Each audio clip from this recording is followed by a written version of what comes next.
నిరీక్షణ prayer house మరియు centre సంఘముల తరపున ప్రభు పేరిట మీ అందరికీ నా హృదయపూర్వకమైన వందనములు. ఈ దినపు దేవుని మాట ప్రకటన గ్రంథం 2వ అధ్యాయం 10వ వచనం. నేను నీకు జీవ కిరీటం ఇచ్చెదను. స్పుర్ణలోని సంఘం ఆధ్యాత్మిక పోరాటాల ద్వారా శ్రమపడుతూ ఉంది.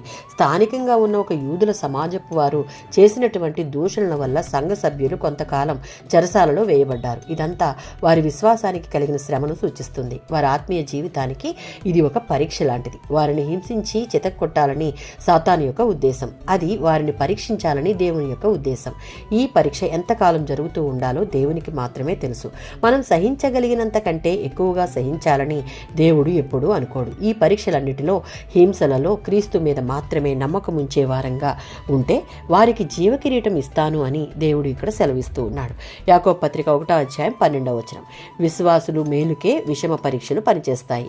ఈ పరీక్షలలో నమ్మకంగా నిలిచిన వారికి జీవకిరీటాన్ని ఇస్తానని ప్రభువు వాగ్దానం చేస్తూ ఉన్నాడు. దానికి యోగ్యులైన వారి మాత్రమే దేవుడిచ్చే బహుమానాన్ని పొందుకుంటారు.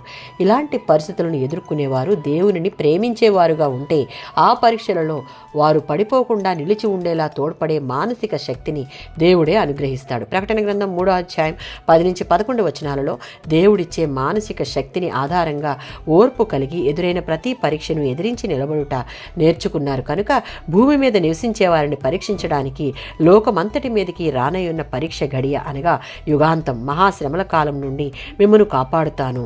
వాని క్రియల చొప్పున ప్రతిఫలమిచ్చుటకు ఆయన రానయ్యున్నాడు. ఆయన వచ్చినప్పుడు మన కొరకు దాచి ఉంచిన జీవకిరీటం పొందుటకు అంతము వరకు మన క్రియలు, మాట, ప్రవర్తన దేవునిని ఘనపరిచేవిగా ఉండాలి. ఆమేన్.